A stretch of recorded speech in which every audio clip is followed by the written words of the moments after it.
O.J. Simpson. I was in Santa Monica. Santa Monica? Yeah.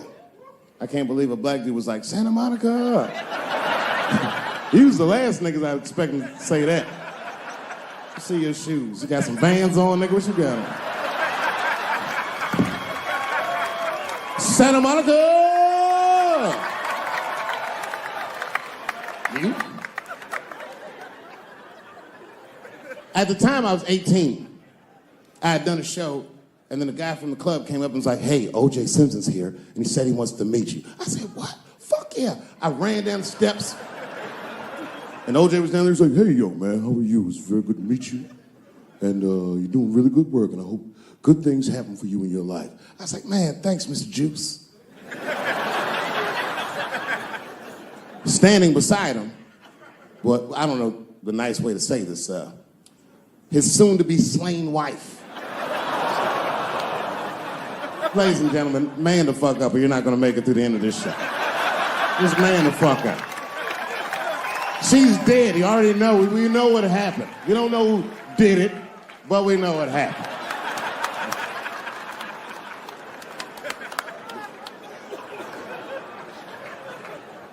I should tell you that woman was very nice to me. She actually embraced me. She said, I think you're adorable. And she hugged me. She goes, good luck to you. And she held me for a long time. And I whispered in her ear, bitch, are you trying to get us both killed?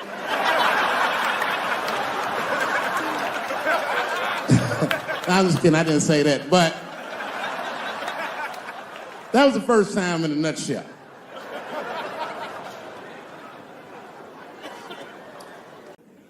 The second time I met O.J. Simpson.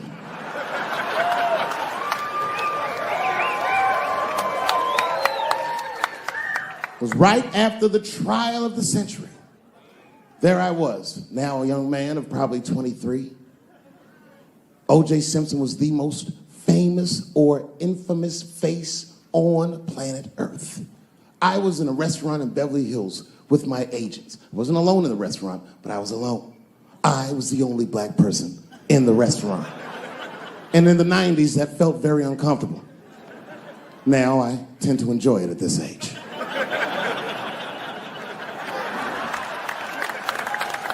I was having dinner with my agents, celebrating a deal that they told me was lucrative, but I later learned fucking sucked. And suddenly, a group of women walked by. Every race was in that group. Black, white, Asian, Latina, white, and white again. They were all gorgeous. I watched them walk by. Then, I saw a familiar face. Al Collins, the man from the infamous Bronco chase, walked by and embraced one of the women, and they walked towards the door. Couldn't believe what I saw. And then, close behind him, was O.J. Simpson, newly released from jail. The restaurant fell still. I was shocked. I didn't mean to say it out loud, but it just came out. O.J. He stopped, turned around to see who said it, saw my black face, and correctly assumed it was me.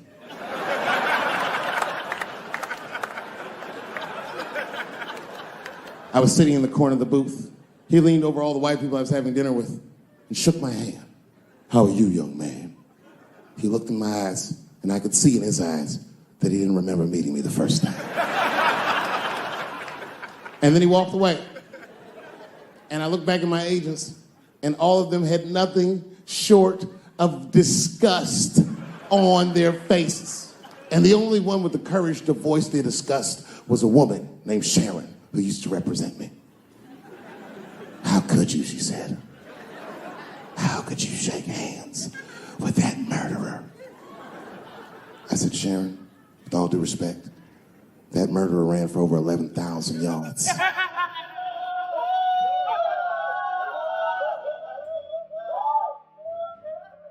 And he was acquitted, so, you know, fuck it. Glove didn't fit. Glove didn't fit. Get over yourself.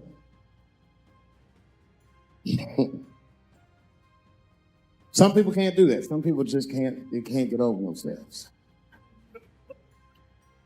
The third time I met O.J. Simpson,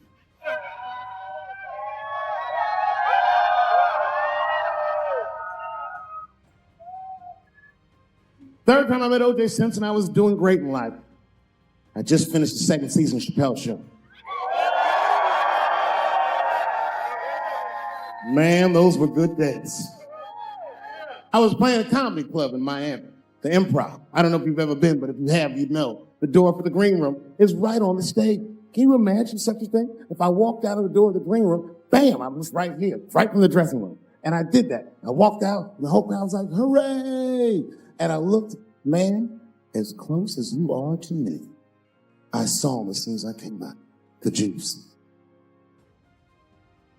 And I saw recognition in his eyes, and it filled me with pride that he knew who I was. I didn't acknowledge his presence because it was a white audience, and I didn't want to start a panic.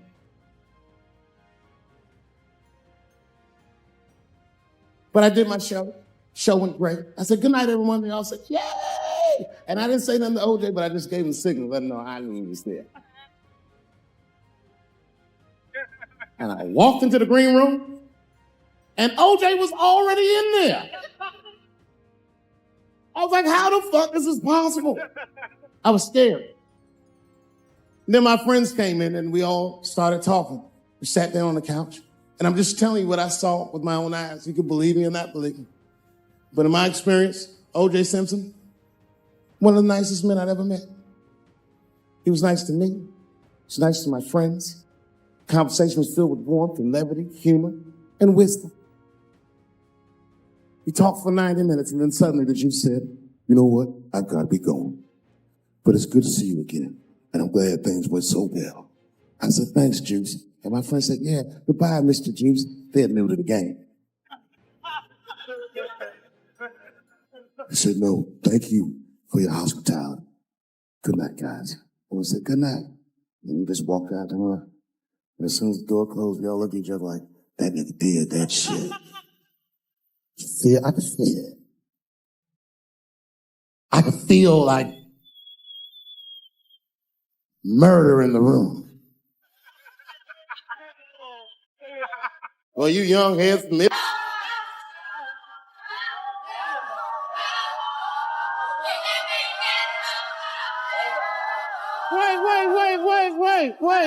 Wait. I forgot. The fourth time I met O.J. Simpson.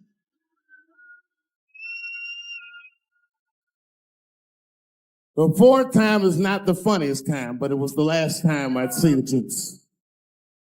For some reason, I was at the Kentucky Derby. It's a very long story. This is right after I quit Chappelle Show in spectacular fashion. There was a party hosted by Michael Jordan, and every athlete I'd ever admired was in that room. Yes. And then I saw a familiar face by the bar, standing there, drinking alone. It was Chris Tucker. Now, you have to remember, at this time, we were both technically missing. And we went over and were talking with one another, and motherfuckers were amazed to see us together. Seeing me and Chris Tucker at that point, it'd be like seeing Bigfoot riding a unicorn. You wouldn't believe that's what you were saying. And then, through all the gauze, familiar face pushed through the crowd. There he was again, the Juice. He had his camera ready. He was like, Dave, Chris, good to see you guys. Hey, come on, guys, let's all get together for a picture. And at the same time, me and Chris were like, no.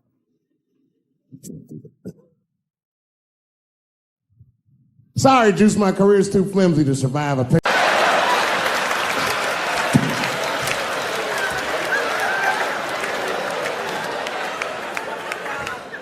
And Chris Rock went so hard in the paint, and I can't believe he did this, he shocked a Baltimore crowd. I didn't even know that was possible. I started doing comedy around here. Shocked them. And you know what he said that got him? He looked at the crowd, he walked out. I didn't expect him to say this. He looked at the crowd, it was all black, Baltimore black.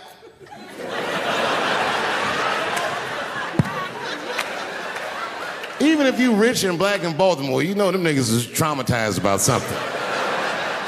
And Chris shocked him, and this is what he said. He went to that crowd. He said, I refuse to be a victim in the crowd. I said, oh. And I was backstage looking like, nigga, watch the tape.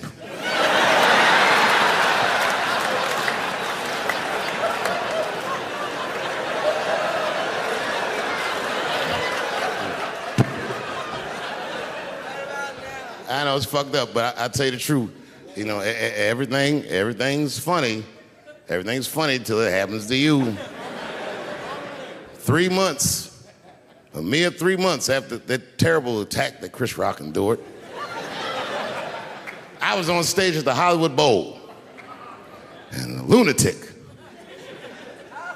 jumped out of the crowd and attacked me. Now, I gotta tell you, if it happens to you, you don't even know what the fuck is happening. It was like slow motion. I just looked over. I don't know this nigga. And I was looking, I said, oh my God, I'm being attacked. And this motherfucker was ragged. He jumped at me. He was like, I'm old, but I'm fast. I caught this motherfucker's head with my hand and pulled his hoodie over his eyes. I can still feel his head in my hand. It was spongy. He had been growing dreadlocks. Not the beautiful dreads that Rastafarians grow. These were accidental LA homeless dreads. This shit had leaves and sticks and bottle caps and shit in it, some kind of grease. I was like, ugh, like this. And then I fell down. And he knocked me all the way on the ground. And I was like, man, this is a bad situation. I'm like, I don't know if I'm gonna die or what's gonna happen.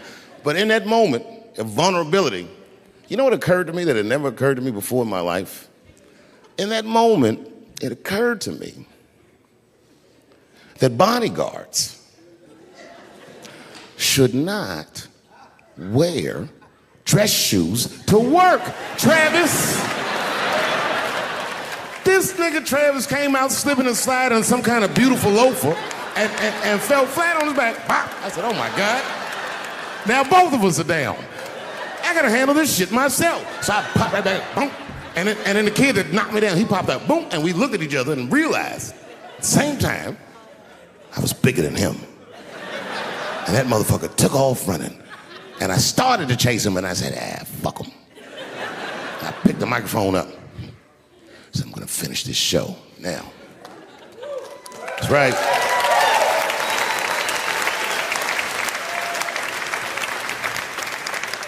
For 3 months before that, I'd been making fun of Chris Rock. And people would ask me all the time. They'd say, Dave, what would you do if you were Chris Rock and Will Smith slapped you in the face? And to this day, the answer is the same. Well, I don't know what I would have done. I've never been in a situation that extreme. But I do know now what Will Smith would not have done. And that is enjoy the rest of his evening. Man, listen. We gave that kid a good while. We was whooping his ass. Not we, I mean, I was on stage trying to think of a joke to tell, but they was beating this nigga up right behind me. Everybody could see it. Everybody could see it. And I'm sitting up there trying to think of what to say. And I'm tongue-tied. Me, of all people, can't think of anything to say. Look at my karma. Just that moment. Of all the people in the world, Chris Rock walks from backstage, walks up to me in front of 20,000 people, grabs the mic out of my hands and looks at the crowd and goes, was that Will Smith? Man, motherfuckers fell out of their chairs laughing. I was standing there looking stupid. I was fucking furious, because I'm thinking in my mind, nigga, this is my attack.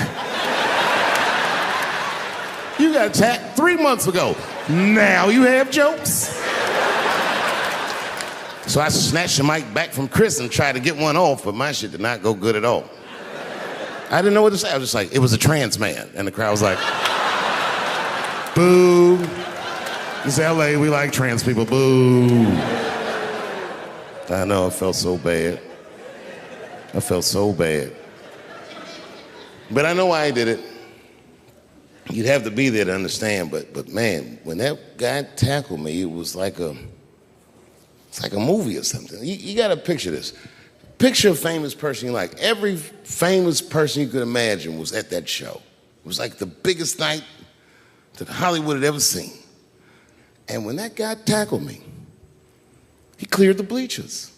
I had to watch the tape afterwards to know this happened, but as soon as he tackled me, Jamie Foxx was the first motherfucker that jumped out of the crowd. He was wearing a white cowboy hat like he knew this shit was gonna happen to him. Never seen this nigga in a cowboy hat before. And Jamie started chasing that motherfucker around like any given Sunday. And that kid was fast as shit, was juking and shaking, and it broke Jamie's ankles, and he just kept running. And then Jon Stewart from The Daily Show ran from backstage and jumped at this motherfucker like Super Jew. He was like, ah! And the kid seen Jon coming, so he jumped back, and Jon went flying that way. And this kid was fast, and then he turned around. He sees the emergency exit. He starts running for the emergency exit. Just before he got to the door, motherfucking Puff Daddy from Bad Boy Records jumped in front of the door. That nigga was like,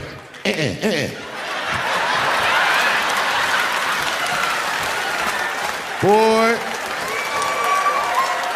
Puffy got that motherfucker. And then every celebrity just ran out because every celebrity saw themselves in me, and they just started beating the fuck out of that kid. And I know Chris was backstage looking like, nobody helped me.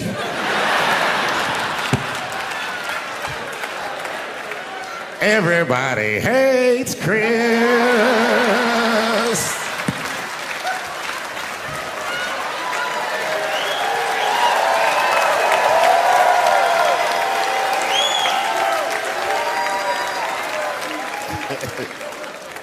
Look, it was way more intense than what you guys might have read. I don't know what you read, but the kid, while we was beating on him, reached in his waistband, pulled out a .22 caliber pistol. That shit was mayhem. Everybody started screaming, oh my God, he's got a gun, he's got a gun. And then I got scared. I was in the back, but I was scared because I knew that everybody that was with me was armed. Yes, if they had shot and killed this kid on stage at the Hollywood Bowl, like I pay you to do, Travis.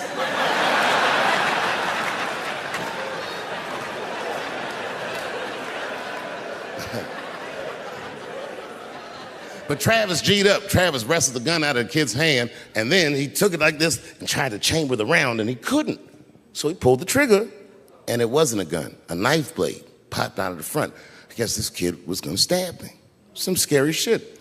So the next night, even though I didn't have a show, I said, I gotta get right back on stage. And I went and did a show. And someone in the audience screamed out, Dave, what happened with the attack? And I didn't know there was journalists in the room. All I said was that this nigga had a knife that identified as a gun.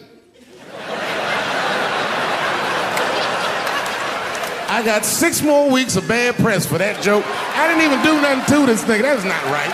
That was not right. And then the New York Post went to the jail and interviewed my attacker like he was some kind of hero. And I read that interview. It turns out the entire attack was my fault. Yes, I triggered him. I didn't mean to. I had done jokes about the homeless. And turns out this young man was homeless. And I mean, there's no way I could have known this. But I will say, for a homeless guy, this nigga had incredible seats.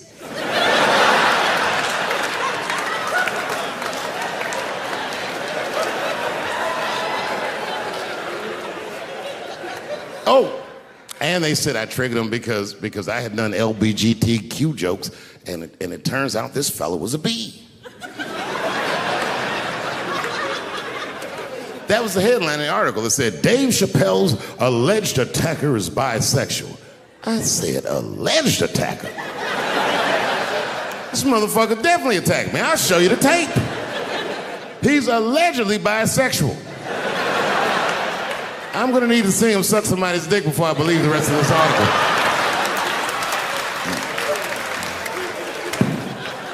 I read that shit in the paper. I was horrified. I was like, oh, bisexual? I could have been raped.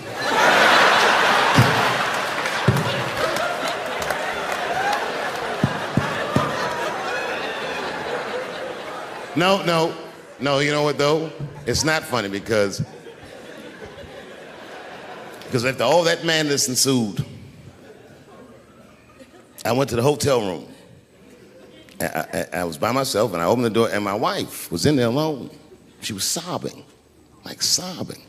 I said, oh my God, what's wrong with you, bitch? Did you get attacked too?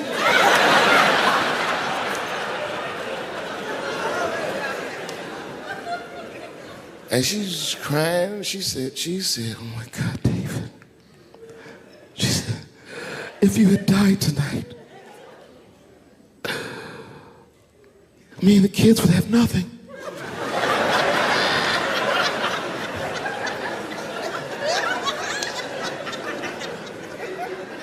Then I knew it was serious. So I sat down on the bed next to her.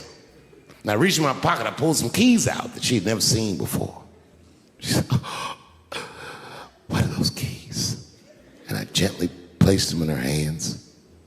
I said, sweetheart, those are the keys to my safe deposit box. God forbid anything ever happen to me. But if it does, don't even worry about it. You and the kids have everything you need in that box. I've already taken care of it. And she was looking at them keys, and I could see her mind realize what we were actually talking about. And then she just started crying harder. And to be honest with you, that made me cry a little bit too. And we hugged each other real tight.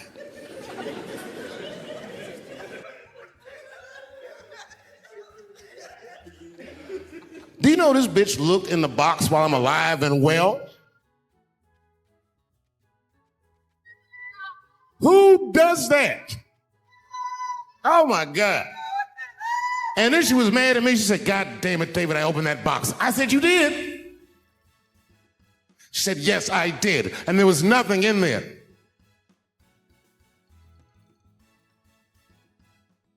I said, nothing? Oh. She said, nothing except your stupid joke book. I said, whoosh. I said, well, sweetie, look. If you tell those jokes exactly how they're written, you and the kids should be fine. They're really good jokes.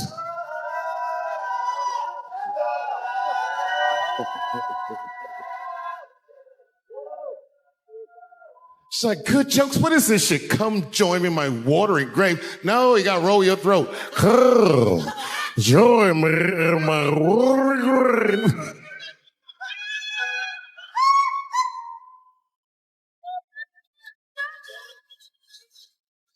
Oh, boy. Oh, boy. I've been married a long time. I have, man. You know, I talk a lot of shit about my wife, but I love her very much. In fact, you know, you guys wouldn't believe this about me. I'm a jealous husband. It's true. Yeah, let me tell you something. One time I thought my wife was cheating on me. Yes, nigga, yes. That was one of the worst days of my fucking life. I couldn't take it. And I'm embarrassed about it now, but I can talk about it. You know what I did? It's fucked up, but I did do this. I waited. I waited for her to fall asleep. And when I looked at the wrong time, she's Asian. I couldn't tell if she was asleep or not. I was looking at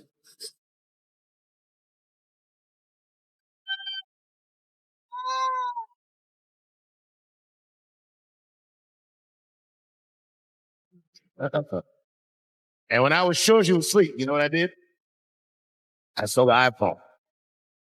Took it downstairs, decided to find out backstage. See if I could open it. Couldn't figure out the answer. I was sure I was being true to myself and to something that I learned at Ellington.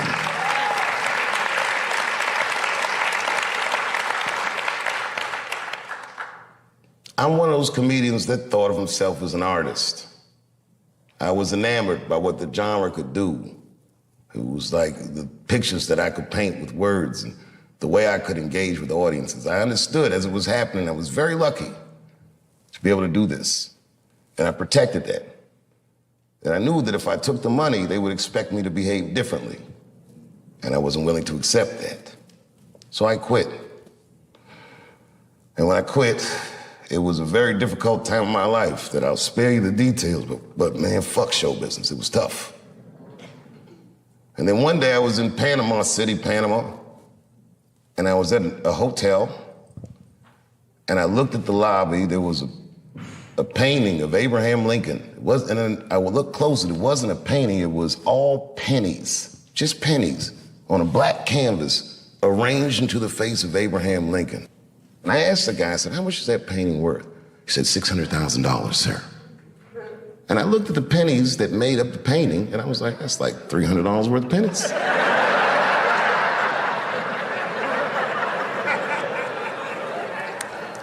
A light bulb went in my head. I realized the value of art. Some of the biggest wars and crimes and scandals in history were financed through the theft of art. Art is a powerful commodity. And artists, if you're good at it, should never behave as a commodity. That's a tough one.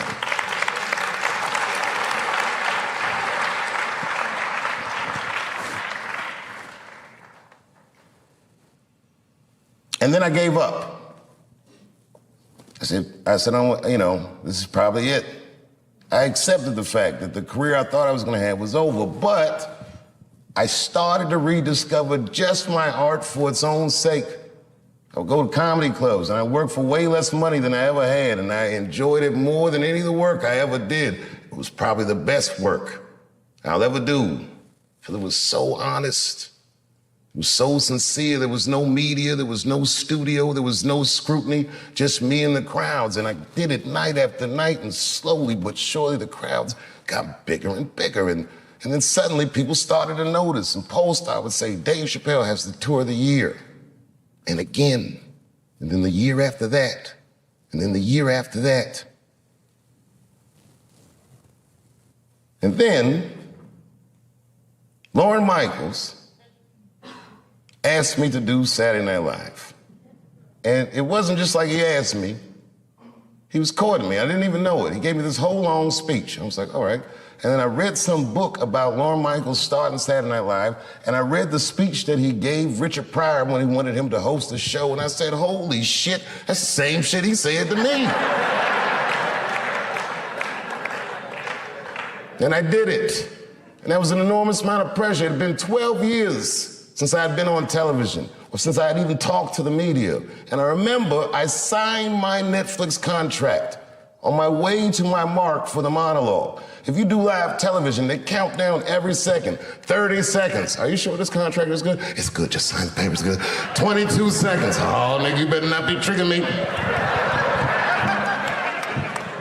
10, 9, 8, 7, 6, 5, 4, 3, 2, 1. I walked out on that stage and I killed it. It was natural. It was nothing. It was easy work. Got an Emmy for that one too. First Emmy I won. And when I walked on the stage, after being in the cold for so long, for the first time when I walked on the stage, I'm like, damn, nigga, I just made it. I've always come back and checked in. One of my favorite honors was doing the commencement at Ellington. I can't even remember what year it is. I just remember they cheered for me when I came out. I wasn't a big star, but I was their star. And I felt like I was home.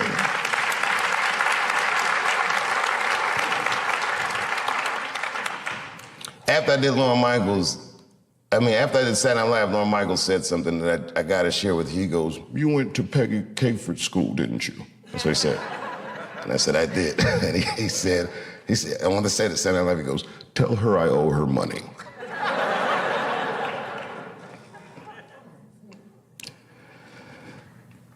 You know, I never asked to have this theater named after me. Peggy asked me. She was ailing, and I went to her house to visit her. She said, I want you to put your name on the school. She said, it will help us raise money for the school. And to me, it was like, I felt like I'm a little young for that, and I'm still kind of using the name, you know what I mean? Let's see what I do with it first. You never know, you know. Like, imagine if OJ named his son OJ Jr. Oh, Dad.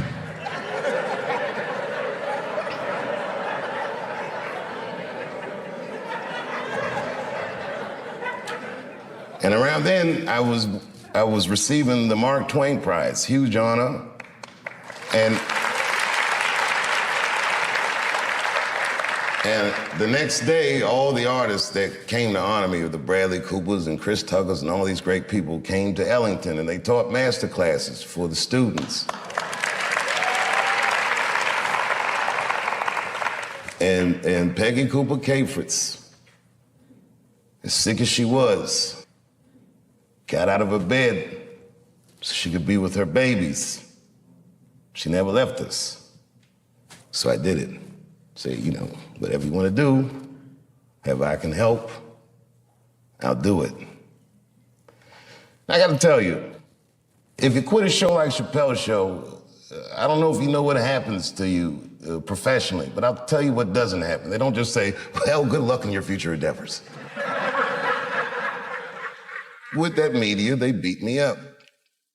With their power, they tried to make me behave. It takes a strong person to stand out in the cold like that. And I swear to God, so much of the strength I got to do that, the inner warmth I got to do that, I learned in this school and from my friends who helped raise me.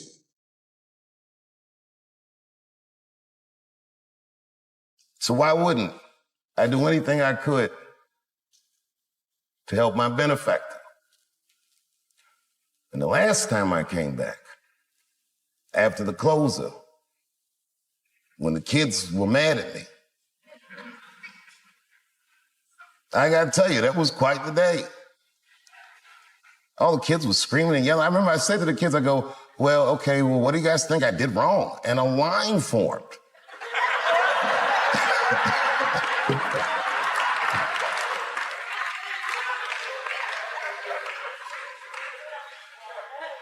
These kids said everything about gender and this and that and the other, but they didn't say anything about art.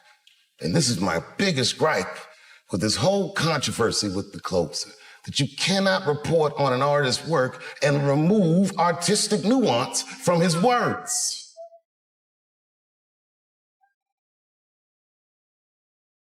It would be like if you were reading a newspaper and they say, man shot in the face by a 6-foot rabbit, expected to survive. You'd be like, oh my God. And they never tell you it's a Bugs Bunny cartoon.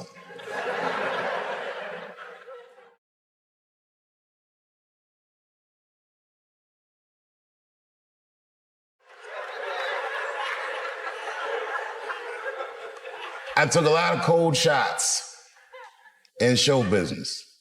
And I gotta tell you, as the years go on, you feel the shots less and less as just a business, is what you say. But that one, that day, boy, that day they hurt me. When I heard those talking points coming out of these children's faces, that really, sincerely hurt me. Because I know those kids didn't come up with those words. I've heard those words before.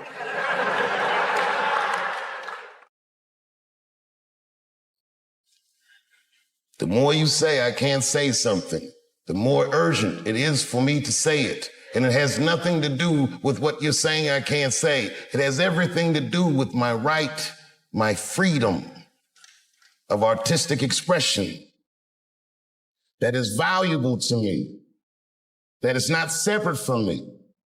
It's worth protecting for me, and it's worth protecting for everyone else who endeavors in our noble, noble professions. And these kids didn't understand that they were instruments of oppression. I didn't get mad at them. They're kids, they're freshmen, they're not ready yet. They don't know. What made me mad, and I am this petty,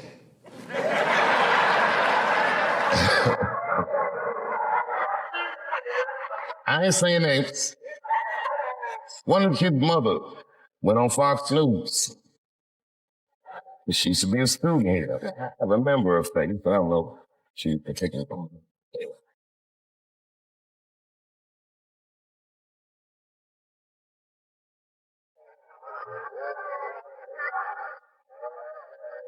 She was in the literary media arts department. She said a lot of things that I didn't like. A lot of things. But, you know, that's her right. Then she said that God to her. She said, do you understand that theater was a sanctuary for students? I sit there and left it. Of course you left it. You were a literary arts student. You need to meditate, you got to work. Okay, fine. Put me there and meditate, she said.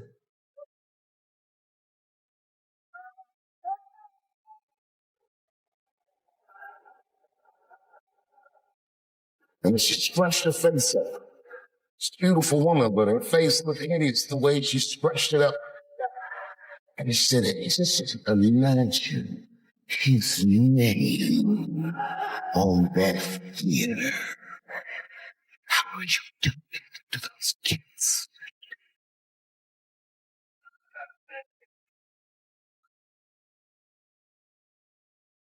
Listen, no matter what they said about the clothes, but they were still the most watched special in the world.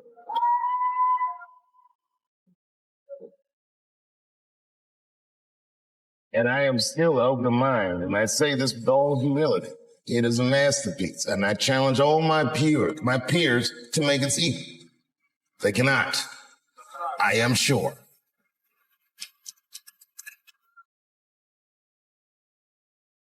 It will be decades before you ever see someone in my genre as proficient as me. I am maybe a once in a lifetime talent. I am telling you the truth.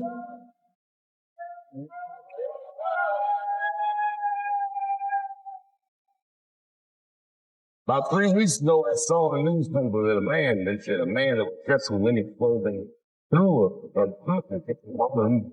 And it made me laugh because I'm like, it's like the clothes.